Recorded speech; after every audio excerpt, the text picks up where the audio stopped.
اعوذ باللہ من الشیطان الرجیم بسم اللہ الرحمن الرحیم الحمدللہ رب العالمین والصلاة والسلام علی رسول اللہ وآلہ الطیبین الطاہرین۔ ناظرین محترم، خداوند متعال کی بارگاہ میں ایک مرتبہ پھر شکر گزار ہیں کہ اس نے ہمیں توفیق دی کہ حضرت فاطمہ زہرا صلوات اللہ علیہا کی شہادت کے ایام میں بی بی کی شہادت کے حوالے سے آپ کی خدمت میں کچھ عرائض پیش کر سکیں۔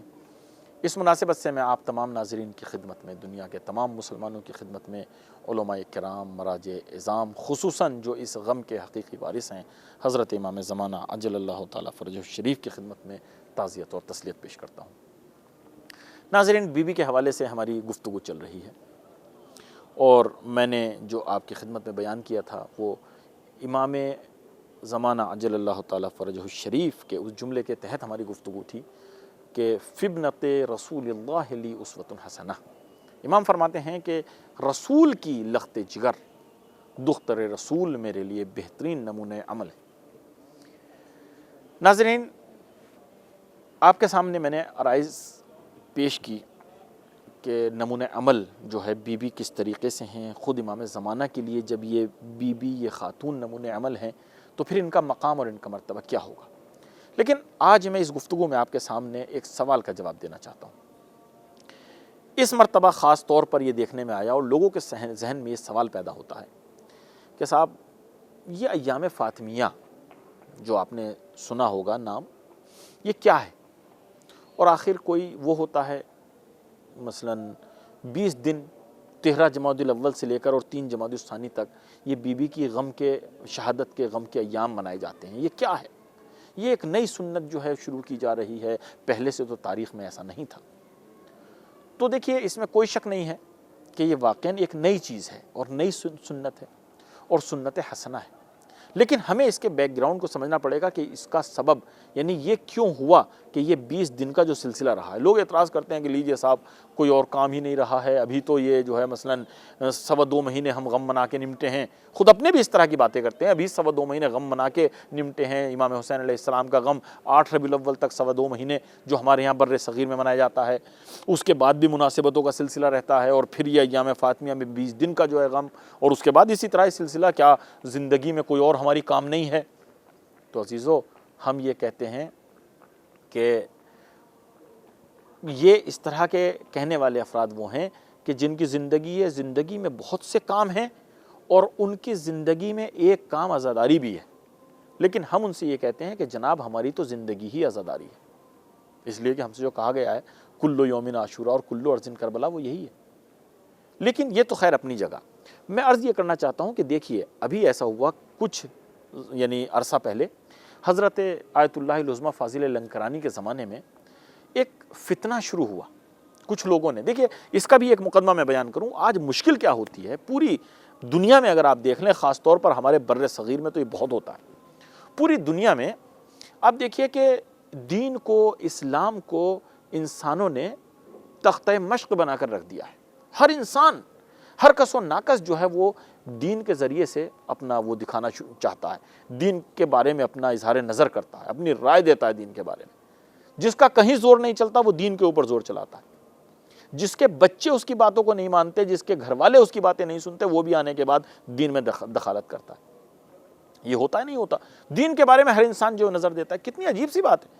اگر کسی انسان کو معمولی سی دوا کی ضرورت ہے، خدا نہ خواستہ کوئی نزلہ، زکام، کھانسی، بخار کچھ ہو جاتا ہے، کوئی بیماری ہو جاتی ہے، تو دوا لینے کے لیے وہ کس کے پاس جاتا ہے؟ جب وہ اپنی نبض کسی کو دکھائے گا تو اس سے پہلے ہی دیکھے گا اس کے پاس ڈگری کون سی ہے، اس کے پاس جو ہے وہ کوالیفیکیشن کون سی ہے، انہوں نے کہاں تعلیم حاصل کی ہے، ٹھیک ہے، یہ دیکھے گا نا۔ اور جب مطمئن ہو جائے گا اس کے بعد جو ہے اس کے پاس جائے گا دوا لینے کے لیے۔ ایسی کسی سے بھی دوا نہیں لے لیتا انسان، اگر لے لیتا ہے تو وہ احمق ہے۔ یا مثلاً اگر انسان کو کوئی مکان بنانا ہے چھوٹا سا، تو وہ نقشہ بنوانے کے لیے کس کے پاس جاتا ہے؟ 10 آدمیوں سے مشورہ کرتا ہے کون سا انجینئر اچھا ہے، کس کے نقشوں کو قبول کیا جاتا ہے، کس کے پاس جو ہے لوگ زیادہ مراجعہ کرتے ہیں۔ یہ ہوتا ہے یا نہیں ہوتا؟ ہماری روزمرہ کی زندگی میں ہم دیکھتے ہیں یہ ہوتا ہے۔ اگر کسی کو کوئی چھوٹا سا مقدمہ لڑنا ہوتا ہے تو وہ کس کے پاس جاتا ہے؟ وہ 10 آدمیوں سے مشورہ کرتا ہے کون اچھا جو ہے وہ وکیل ہے، کس کے پاس مجھے جانا چاہیے، کون اس مقدمے میں جو ہے میری مدد کر سکتا ہے۔ اس کے بعد وہ جو ہے اس کے سپرد کرتا ہے اور اس کو جو ہے یعنی اپنے مقدمے کے لیے چنتا ہے۔ تو ہر زندگی کے ہر شعبے میں انسان دوسروں سے مشورہ بھی کرتا ہے، ان کی ڈگری بھی چیک کرتا ہے، ان کو یہ بھی دیکھتا ہے کہ یہاں کہاں پہ تعلیم حاصل کی ہے، ان کی کوالیفیکیشن کتنی ہے، ان کا تجربہ کتنا ہے، اتنا ان کا ایکسپیرینس کتنا ہے اس فیلڈ میں۔ لیکن دین ایک اتنا مظلوم ہے کہ جس کو لینے کے لیے انسان کبھی نہیں سوچتا کہ جس سے ہم دین لے رہے ہیں وہ کتنے دن مدرسوں میں رہا ہے، وہ کتنے دن حوض علمیہ میں رہا ہے، اس نے کون سی درسگاہوں میں زندگی گزاری ہے، کتنا وہ علماء کے پاس رہا ہے، کبھی نہیں سوچتا انسان۔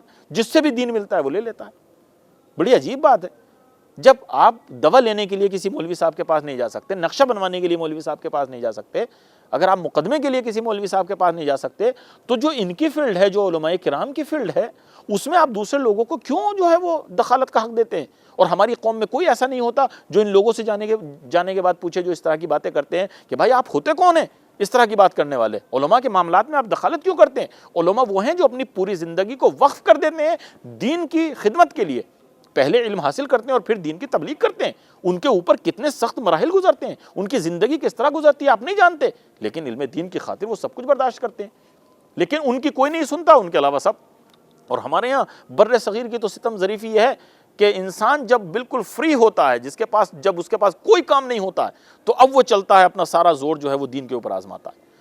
پوری زندگی کسی دوسرے ڈپارٹمنٹ میں، کسی دوسرے محکمے میں جو ہے وہ یعنی نوکری کرتے ہیں، سروس کرتے ہیں، جب ریٹائر ہو جاتے ہیں تو اب اس کے بعد وہ آتے ہیں دین کی طرف۔ بہت زیادہ آپ کو دیکھنے میں ملے گا کہ صاحب پوری زندگی جو ہے انہوں نے ملٹری میں بے گناہوں کا خون بہاتے ہوئے پوری زندگی گزار دی، ٹھیک ہے، اور اس کے بعد جب وہ ریٹائر ہو گئے، اب ان کے پاس کوئی کام نہیں تھا، تو کسی نے پوچھا جناب آج کل کیا مصروفیات چل رہی ہیں؟ تو اب وہ کہتے ہیں جناب دیکھیے خرچ کے لیے تو مشکل نہیں ہے، پینشن ماشاءاللہ اتنی مل جاتی ہے کہ اپنی کیا پورے خاندان کے خرچ کے بعد بھی جو بچی رہتی ہے، بینک بیلنس بھی ہوتا ہے۔ انسان جب کرنل جنرل ہونے کے بعد ریٹائر ہوتا ہے تو ظاہر ہے اس کے پاس جو ہے خزانہ ہوتا ہے۔ تو اب اس کے بعد جب ان سے پوچھتی ہے جناب آج کل کیا مصروفیت چل رہی ہے، وہ کہتے ہیں کہ ارے جناب تمام چیزوں سے تو ہم فارغ ہو چکے ہیں، ماشاءاللہ تمام ذمہ داریاں ادا ہو چکی ہیں، بچوں کی شادیاں بھی ہو چکی ہیں، جتنے معاملات تھے وہ سب طے ہو چکے ہیں، اور اب کوئی کام تو تھا نہیں، اس لیے ٹائم پاس کرنے کے لیے ہم نے جو ہے وہ تفسیر قرآن لکھنا شروع کی ہے۔ اللہ اکبر، آپ نے تفسیر قرآن لکھنا شروع کی ہے؟ آپ کا کتنا تعلق رہا ہے قرآن سے؟ آپ کتنا جانتے ہیں اس علم تفسیر کے حوالے سے؟ کتنی تفسیریں آپ نے پڑھی ہیں؟ ایسے لوگوں سے کہیے کہ جناب اگر جو علماء کرام نے تفسیریں لکھی ہیں اگر ان کا مطالعہ کریں گے تو اپنی بھی خود اصلاح کریں گے کچھ تھوڑی بہت، قوم کو بھی کچھ آپ دے سکتے ہیں۔ لیکن نہیں صاحب، اب وہ جو ہے آئے ہیں تفسیر قرآن لکھنے کے لیے۔ کوئی دوسرا انسان پتہ چلا کہ پوری زندگی اس نے لا حاصل کرنے کے بعد جو ہے وہ ایک وکیل کی صورت میں یا جج کی صورت میں انہوں نے جو ہے وہ یعنی اپنی نوکری کی، پوری زندگی گزاری، اور جب وہ ریٹائر ہو گئے اس کے بعد ان سے پوچھا گیا کہ جناب پوری زندگی تو وکالت کرتے ہوئے سچ کو جھوٹ اور جھوٹ کو سچ کرتے ہوئے ان کی زندگی گزری، ٹھیک ہے، اور اس کے بعد جب ریٹائر ہو گئے اب کام کو کوئی تھا نہیں، اب کسی نے پوچھا جناب آج کل کیا مصروفیات چل رہی ہیں، تو بڑے فخر سے کہتے ہیں جناب فلاں مرجع تقلید نے جو ہے وہ توضیح المسائل جو لکھی ہے اس میں انہوں نے بہت سے مسئلے غلط لکھ دیے ہیں، ان کے مسئلوں کی ہم اصلاح کر رہے ہیں، ان کے فتووں کی ہم اصلاح کر رہے ہیں۔ اللہ اکبر، کیا ہو گیا ہے ہمیں؟ یعنی یہ مرجع تقلید کے فتووں کو سمجھنے کی صلاحیت رکھتا ہے کہ جو ان کے فتووں کی اصلاح کرے گا؟ کتنا یہ فقہ کو جانتا ہے؟ اللہ اکبر۔ لیکن ہماری قوم میں 50 آدمی کھڑے ہو جائیں گے اس کی حمایت کرنے کے لیے۔ عزیزو، یہ وہ ہیں کہ جو ہمارے دائرے سے ہیں، یعنی جو مراجع کو مانتے بھی ہیں اور تقلید بھی کرتے ہیں، لیکن میری نظر میں یہ ان سے زیادہ خطرناک ہیں کہ جو تقلید ہی نہیں کرتے۔ جو تقلید نہیں کرتا اس کی اپنی ذمہ داری، لیکن یہ جو آنے کے بعد اپنا سارا زور اس پہ آزما رہا ہے، مرجع تقلید کے فتووں کی اصلاح کر رہا ہے، کتنا فساد پھیلائے گا۔ تو اسی طریقے کے ان کو کہا جاتا ہے روشن فکر۔ تو یہ جو روشن فکر افراد ہوتے ہیں نا، پھر وہ اسی طرح سے آتے ہیں۔ تو ابھی میں عرض کر رہا تھا کہ ایام فاطمیہ کا جو یعنی وہ ہے سبب جو چیز بنی، آیت اللہ فاضل لنکرانی کے زمانے میں ایک فتنہ کھڑا ہوا، اسی طرح کے افراد وہ آئے اور آنے کے بعد انہوں نے یہ کہنا شروع کیا، اس کا عنوان تھا افسانہ شہادت۔ کیا مطلب افسانہ شہادت؟ یعنی انہوں نے کہا کہ بی بی سیدہ طاہرہ کی جو ہے وہ وفات ہوئی ہے، شہادت نہیں ہوئی۔ جو آتش زنی یعنی آگ لگانے والا واقعہ وہ جھوٹا، بی بی کو زخمی کرنے والا واقعہ جھوٹا، آپ کے اوپر دروازے کا گرنا جھوٹا، جناب محسن کی شہادت جھوٹ۔ وہ کہتے ہیں ساری کی ساری چیزیں جھوٹی ہیں، سب افسانہ ہے۔ اللہ اکبر، جب ان لوگوں نے یہ کہنا شروع کیا تو وہی کہ جن کے اوپر شریعت کی حفاظت کی ذمہ داری ہے، جو محافظان شریعت ہیں، جن کے زبان چلتی ہے تو شریعت کی حفاظت کے لیے، جن کا قلم چلتا ہے تو شریعت کی حفاظت کے لیے، اور جن کے قدم اگر نکلتے ہیں تو وہ بھی شریعت کی حفاظت کے لیے۔ جو اپنے آپ کو وقف کر دیتے ہیں حفاظت شریعت کے لیے، ایک مرتبہ ان سے برداشت نہیں ہوا۔ ان میں کون؟ حضرت آیت اللہ العظمیٰ فاضل لنکرانی، حضرت مرزا جواد تبریزی، حضرت آیت اللہ صافی گلپائگانی، حضرت آیت اللہ العظمیٰ وحید خراسانی، یہ جلیل القدر جو ہیں وہ شخصیات کھڑی ہوئی، اور انہوں نے کھڑے ہونے کے بعد کہا کہ نہیں، ہم اس کو فتنے کو آگے نہیں بڑھنے دیں گے۔ انہوں نے ایک تو یہ حکم دیا کہ دو روایتیں ملتی ہیں بی بی کی شہادت کے حوالے سے، ایک روایت 13 جمادی الاول اور ایک 3 جمادی الثانی، یہ پورے 20 دن کا جو زمانہ ہے ہم اس میں ایام فاطمیہ کے عنوان سے بی بی کا غم منائیں گے، اس لیے یہ وجود میں آیا۔ دوسرے انہوں نے جو عملی اقدام کیا وہ یہ تھا کہ یہ تمام مراجع کرام اور ان کے زمانے میں بہت سے مراجع جو ان کے ساتھ یعنی اس محاذ میں شریک ہوئے، انہوں نے کیا کیا، وہ اپنے گھر سے لے کر، جو مرجع کا ان کا گھر ہوتا تھا، اپنے بیت الشرف سے لے کر اور بی بی معصومہ کے حرم تک برہنہ پا ننگے پیر بی بی کے حرم تک آتے تھے، اور تمام مجمع ان کے ساتھ ہوتا تھا تاکہ دنیا کے اوپر یہ واضح کر سکیں کہ ہماری شہزادی کی شہادت افسانہ نہیں ہے بلکہ حقیقت ہے۔ تو عزیزو، یہ انہوں نے عملی انجام دیا۔ پھر ان لوگوں نے یہ کہنا شروع کیا کہ صاحب یہ وحدت کے خلاف ہے، یہ جو یعنی ایام فاطمیہ ہے، کیسی باتیں کر رہے ہیں آپ وحدت کے خلاف؟ یعنی ہم کہیں گے اس طرح کے افراد جو یہ کہتے ہیں، یہ وحدت کے حوالے سے حضرت امام خمینی اور حضرت مقام معظم رہبری آیت اللہ خامنائی سے بھی آگے نکل گئے۔ عزیزو، اس طرح کی گفتگو کرنے والے افراد یہ امام خمینی اور آیت اللہ خامنائی کے قدموں کے جوتوں کی خاک کے برابر بھی نہیں ہیں، لیکن انہوں نے کہا وحدت کے خلاف۔ وحدت کے عجیب بات ہے، امام خمینی جو منادی وحدت ہے پوری کائنات میں، جو سرمایہ افتخار تشیع کے لیے، ان کی زندگی اٹھا کر دیکھ لیجئے، بی بی کی شہادت کے لیے وہ کتنا اہتمام کرتے تھے اپنی زندگی میں۔ اور اسی طریقے سے مقام معظم رہبری حضرت آیت اللہ العظمیٰ خامنئی کتنا اہتمام کرتے ہیں۔ آپ کے بارے میں ملتا ہے کہ جب سے آپ اس مقام ولایت فقیہ پر بیٹھے ہیں، اس وقت سے آپ کی سیرت یہ ہے، آپ کی سنت یہ ہے کہ دیکھیے جب دوسری مجالس ہوتی ہیں دوسری مناسبتوں کی، چاہے وہ کسی شہادت کی مناسبت سے ہو، حتیٰ کہ محرم کے ایام میں بھی آپ کی صحت ڈاکٹروں کی ہدایات کے مطابق، اگر مثلا آپ کی صحت جیسے آپ کا جسم جو ہے وہ اگر اجازت نہیں دیتا تو آپ پوری مجلس میں نہیں بیٹھتے، آپ مثلا آخر میں آدھے گھنٹے کے لیے پہنچتے ہیں، یعنی کئی گھنٹے کے پروگرام ہوتے ہیں، 4 گھنٹے کے پروگرام ہیں، نہیں بیٹھ سکتے، چونکہ جسم وہ ضعف وہ کمزوری اجازت نہیں دیتی، دوسری مشکلات کھڑی ہو جائیں گی، آپ نہیں بیٹھتے، آپ آدھے گھنٹے کے لیے 1 گھنٹے کے لیے مجلس میں، جب وہ اصل وقت ہوتا ہے، جس وقت مصائب پڑھے جاتے ہیں، وہ گریہ ہوتا ہے، اس وقت آپ تشریف لاتے ہیں۔ لیکن ہماری بی بی کی شہادت کے دن حضرت مقام معظم رہبری آیت اللہ خامنئی کا جو طرز زندگی ہے وہ یہ ہے کہ آپ ابتدا سے لے کر انتہا تک، شروع ہونے سے لے کر ختم ہونے تک آپ پوری مجلس میں رہتے ہیں، چاہے جتنا بڑا پروگرام ہو۔ ایک دفعہ آپ کے بڑے نزدیکی نقل کرتے ہیں کہ ایک مشیر نے آپ سے یہ کہا کہ حضور آپ کے لیے مشکلات ہو سکتی ہیں، آپ یہاں پر اس طریقے سے اتنا لمبا پروگرام ہے، آپ کی کمر کے لیے اور دوسری چیزوں کے لیے مشکل ہو سکتی ہے، ڈاکٹروں نے جو آپ کو ہدایات دی ہیں اس کے اوپر آپ عمل کرتے ہوئے دوسرے پروگراموں کی طرح، دوسری مناسبتوں کی طرح آپ اس میں بھی آخر میں تشریف لائیے۔ تو امام خامنئی فرماتے ہیں اس کے چہرے کو دیکھ کر کہ سنو، یہ جو فرش ازا بچھا ہے، یہ جو مجلس ہو رہی ہے، تو میں آج کے دن بی بی کی شہادت کے دن اس فرش ازا سے، اس بی بی سے اپنے پورے سال کی روزی حاصل کرتا ہوں، اور میں نے اپنے اوپر لازم کر لیا ہے کہ اس مجلس میں مجھے شروع سے لے کے آخر تک پوری مجلس میں رہنا ہے۔ یہ آپ کا طرز زندگی ہے، تو کیا دوسرے افراد ان سے بھی زیادہ آگے بڑھ گئے؟ اور پھر جہاں تک وحدت کی بات کرتے ہیں کہ وحدت کے خلاف ہے، تو آیت اللہ شہید مطہری، استاد مطہری کے نام سے جو مشہور ہیں، انہوں نے اپنی کتاب امامت اور رہبری میں بہت اچھا لکھا ہے، صفحہ نمبر 17 سے لے کے 125 تک وہ لکھتے ہیں۔ وہ کہتے ہیں کہ وحدت کو ہم بالکل اپنا موقف وحدت کے حوالے سے دنیا کے سامنے بالکل صاف اور شفاف کرنا چاہتے ہیں، ہم دنیا کو بتانا چاہتے ہیں کہ وحدت کی خاطر ہم اپنے اصول سے دستبردار نہیں ہو سکتے، اور ہم یہ بھی نہیں چاہتے کہ دوسرے بھی اپنے اصول کو چھوڑ دیں، یعنی شیعہ جو ہے وہ سنی ہو جائیں، سنی جو ہے وہ شیعہ ہو جائیں، ہم یہ نہیں چاہتے، اور ہم یہ بھی نہیں چاہتے، وہ فرماتے ہیں اس سے آگے کہ ہم پیرو اہل بیت ہیں، ہم علی کے پیروکار ہیں، اور علی کی اطاعت پر، علی کی فرما برداری پر ہمیں فخر ہے، علی ہمارے لیے سرمایہ افتخار ہیں، لیکن ہم وحدت کی خاطر چھوٹے سے چھوٹے مستحب اور چھوٹے سے چھوٹے مکروہ سے بھی دستبردار نہیں ہو سکتے، یعنی جو ہمارے اصول ہیں، جو ہمارے فروع ہیں وہ اپنی جگہ، اور ہم دوسروں سے بھی نہیں چاہتے کہ وہ دستبردار ہو۔ عزیزو، یہ وحدت کا مطلب ہے۔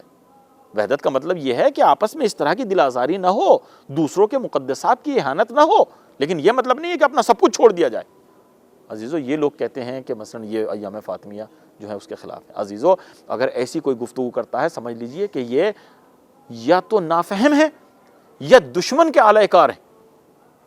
کم سے کم بی بی کی شہادت ایسی ہے کہ بی بی کا وجود تو اپنی جگہ، لیکن بی بی کی خود شہادت تشیع کی حقانیت کی سب سے مضبوط دلیل ہے۔ آپ بی بی کی تاریخ شہادت کو اٹھا کر دیکھیے، ہمارے پاس مذہب تشیع کے لیے اس کی حقانیت کی سب سے عظیم دلیل جو ہے وہ بی بی کی مظلومیت ہے۔ اور دشمن تو چاہتے ہی یہ ہیں کہ اس چیز کو نہ منایا جائے، ہمارے بھی کچھ جو ہے وہ ان کے ساتھ ہو جاتے ہیں۔ افسوس ہوتا ہے، تعجب ہوتا ہے، بی بی کے حوالے سے ہم کسی طرح کا کمپرومائز نہیں کر سکتے۔ اگر کہیں بھی بی بی کے حوالے سے اس طرح کی گفتگو ہوگی ہمیں اجازت نہیں ہے۔ عزیزو دیکھیے مثلا آپ دیکھیں گے تمام کتب عامہ میں اگر آپ دیکھیں گے، یعنی اہل سنت اور شیعہ یعنی جتنی کتابیں بھی ہیں، خاص طور پر اہل سنت جو علماء کرام ہیں انہوں نے جو کتابیں لکھی ہیں، بی بی کے حوالے سے 3 طرح کی تعبیر ملتی ہے۔ ایک طرف میں نے کیسے کہا کہ بی بی جو ہے وہ ہماری مکتب تشیع کی حقانیت کی بہترین دلیل ہے۔ ایک تو یہ فاطمہ بضعۃ منی من اغضبها اغضبنی، رسول نے فرمایا کہ فاطمہ میری بیٹی میرا ٹکڑا ہے، اور جس نے اس کو غضبناک کیا اس نے مجھے غضبناک کیا۔ اور کہیں پہ یہ ملتا ہے کہ من اذاها فقد اذانی، جس نے اسے اذیت پہنچائی اس نے مجھے اذیت پہنچائی۔ کہیں پر یہ ملتا ہے کہ ان اللہ یرضى لرضا الفاطمہ، خدا فاطمہ کی رضا سے راضی ہوتا ہے۔ ایک طرف یہ، دوسری طرف یہ بھی ملتا ہے، خود انہی کی کتابوں میں موجود ہے، وہ کہتے ہیں کہ غضبت فاطمہ بنت رسول اللہ، کہ فاطمہ بنت رسول اللہ وہ جو ہے غضبناک ہوئی، فلاں کے اوپر غضبناک ہوئی اور اس سے گفتگو ترک کر دی، اس سے بولنا چھوڑ دیا، یہاں تک کہ آپ اس دنیا سے چلی گئی۔ تو اس طریقے کی بھی روایت ملتی ہیں۔ پھر اس کے بعد اگر آپ ان دونوں کو ایک جگہ جمع کریں گے تو قرآن کریم نے واضح طور پر اعلان کیا ہے کہ الذین یؤذون اللہ ورسولہ، کہ جو خدا پر اور رسول پر خدا کو اور رسول کو اذیت کرتے ہیں ان کے اوپر جو ہے وہ خدا بھی لعنت کرتا ہے، ملائکہ بھی لعنت کرتے ہیں، اور قیامت تک ان کے اوپر جو ہے وہ لعنت کی جائے گی۔ ایک یہ، دوسرے قرآن نے صریحی حکم دیا ہے کہ لا تتولوا، کہ تم ان کو دوست مت بناؤ جو خداوند متعال کے غضب کے شکار ہوئے ہیں۔ تو بی بی کے غضبناک ہونے سے تو خدا غضبناک ہو گیا، اب ان کو دوست نہیں بنا سکتے۔ ایک یہ، دوسرے ایک تو یہ حقانیت کی دلیل، یعنی دوسروں اگر ایام فاطمیہ سامنے آئیں گے اور بی بی کی شہادت اور بی بی کے مصائب سامنے آئیں گے تو دنیا کو پتہ چلے گا کہ حقائق کیا ہیں۔ دوسرے ایک اور آپ کی طرف میں اشارہ کر دوں کہ جو روایت ہے کہ من مات ولم یعرف امام زمانہ مات میتۃ جاہلیہ، تو اہل سنت کی کتابوں میں اس طریقے سے یہ وارد ہوا ہے کہ من مات ولم، کہ جو دنیا سے جائے اور اس کے گردن میں کسی کی بیعت نہ ہو تو وہ جو ہے وہ جاہلیت کی موت مرتا ہے۔ اور اس کے اوپر عمل بھی کیا ہے، اگر آپ کتابیں اٹھا کے دیکھیں گے ان کی تو ملتا ہے کہ جس وقت حجاج ابن یوسف جو ہے مدینے کا گورنر بنا ہے تو حضرت عبداللہ ابن عمر اس کے یہاں گئے، اور جانے کے بعد جو ہے اس سے انہوں نے کہا کہ میں جو ہوں مثلا بیعت کرنا چاہتا ہوں۔ جب انہوں نے کہا کہ بیعت کرنا چاہتا ہوں تو حجاج ابن یوسف نے کہا کہ آپ بیعت کیسے کر سکتے ہیں، اور رات کا وقت ہے، صبح میں آنا۔ اب وہ جو ہے صبح میں کیا، انہوں نے کہا نہیں مجھے ابھی ملنا ہے۔ کہا کیوں ملنا ہے؟ کہا اس لیے ملنا ہے کہ مجھے ابھی بیعت کرنی ہے، اگر خدا نخواستہ اس رات میں میرا انتقال ہو گیا تو میں تو جاہلیت کی موت مروں گا، میں کفر کی موت مروں گا۔ تو حجاج ابن یوسف کچھ مصروف تھا اپنے کاموں میں، اس نے اپنے ہاتھ کی جگہ پیروں کو بڑھا دیا کہ ہاتھ تو خالی نہیں ہے، پیر خالی ہیں، اور تم جو پیر پہ بیعت کر لو۔ اللہ اکبر، انہوں نے پیر پہ بیعت کر لی۔ دوسرے یہ، جو دفن رسول کے اوپر سقیفہ میں تعین خلیفہ کو انہوں نے ترجیح دی، رسول کے جسد مبارک کو چھوڑ کے چلے گئے، ٹھیک ہے، اور پہلے خلیفہ کو معین کیا۔ جب اس کے بارے میں پوچھا جاتا ہے تو وہ یہی کہتے ہیں کہ اگر اس دوران جو ہے وہ مثلا کسی کو معین نہ کیا جاتا اور کوئی مر جاتا تو وہ جاہلیت کی موت مرتا۔ تو ایک تو یہ۔ اب ایک بات سنیے، علامہ امینی جنہوں نے صاحب الغدیر ایک کتاب جنہوں نے لکھی ہے، وہ ایک مرتبہ مصر پہنچتے ہیں، ایک مناظرہ ہوتا ہے، ایک طرف تمام علماء جہان تسنن ہے اور دوسری طرف علامہ امینی بیٹھے ہوئے ہیں، گفتگو شروع ہوتی ہے۔ انہوں نے کہا کہ کیا اس حدیث کو مانتے ہو کہ من مات ولم یعرف امام زمانہ مات میتۃ جاہلیہ، کہ اگر جو اپنے زمانے کے امام کو نہ پہچانتا ہو یا جس کے گلے میں کسی کی بیعت نہ ہو وہ جاہلیت کی موت مرتا ہے؟ سب نے کہا ہاں۔ کہا کیا فاطمہ زہرا بھی اس کو مانتی تھی؟ سب نے کہا کہ ہاں مانتی تھی۔ تو اس کے بعد وہ سوال کرتے ہیں بتاؤ من ہوا امام فاطمہ، بتاؤ فاطمہ کا امام کون تھا؟ اللہ اکبر، عزیزو فاطمہ کا امام۔ اب اگر وہ یہ کہتے ہیں کہ وہ خلیفہ جو تخت خلافت پہ بیٹھا ہے وہ فاطمہ کا امام ہے تو اس میں مشکل یہ ہوگی کہ تمہارے یہاں اس طرح کی روایتیں موجود ہیں کہ فاطمہ ان سے غضبناک ہوئی اور ان سے گفتگو نہیں کی، حتیٰ کہ نمازوں میں ان کے لیے بد دعا کی بی بی نے۔ تو پھر یہ امام کیسا جس کے خلاف جو بد دعا کی جا رہی ہے؟ یا اگر یہ کہتے ہو کہ کوئی بھی امام نہیں تھا تو یہ بھی غلط ہے، یعنی معاذ اللہ فاطمہ زہرا جو ہے وہ جاہلیت کی موت مر رہی ہیں، اس دنیا سے جا رہی ہیں؟ نہیں عزیزو، بلکہ فاطمہ سیدۃ النساء العالمین ہے۔ تو عزیزو ایک تو یہ، پھر اس کے بعد کون؟ ایک ہی راستہ بچتا ہے، وہ یہ علامہ امینی کہتے ہیں کہ ایک ہی راستہ ہے، وہ یہ کہ جو فاطمہ کا امام ہے وہ علی ابن ابی طالب ہے، ان کے علاوہ کوئی امام ہو ہی نہیں سکتا۔ تمام علماء کے سر جھک گئے، حقیقت بھی یہی ہے۔ تو عزیزو ہم یہی کہتے ہیں کہ فاطمہ ہمارے لیے رول ماڈل ہے، ہمارے لیے نمونہ عمل ہے، ہم حضرت فاطمہ کی سیرت کو اپناتے ہیں، اور اسی لیے ہم یہ کہتے ہیں کہ بی بی فاطمہ نے جس کو چھوڑ دیا، ہم جو ہے ہم بھی اس کو چھوڑ دیتے ہیں، اور بی بی نے جس کو امام مانتے ہوئے اپنی زندگی گزاری ہے اور اس دنیا سے گئی ہیں، ہم بھی اسی علی کی ولایت پر اپنی زندگی گزارتے ہیں اور اسی کی ولایت پر انشاءاللہ اس دنیا سے جائیں گے۔ تو عزیزو فاطمہ زہرا ہمارے لیے وہ معیار حق و باطل ہیں، تو ہم بیوی کے حوالے سے کسی طرح کا کمپرومائز نہیں کر سکتے، اس لیے ضروری ہے کہ ہم ایام فاطمیہ کو سمجھیں، بیوی کے حوالے سے ہم خود بھی جانکاری حاصل کریں اور لوگوں تک بھی یہ مطالب پہنچائیں۔ بہت شکر گزار ہیں آپ کے، آپ پروگرام کے آخر تک ہمارے ساتھ رہے۔ آپ اپنا خیال رکھیے گا، اس مناسبت سے آپ کی خدمت میں تعزیت اور تسلیت پیش کرتے ہیں۔ اپنا خیال رکھیے گا، ہمیں دعا میں یاد رکھیے گا۔ خدا حافظ، فی امان اللہ۔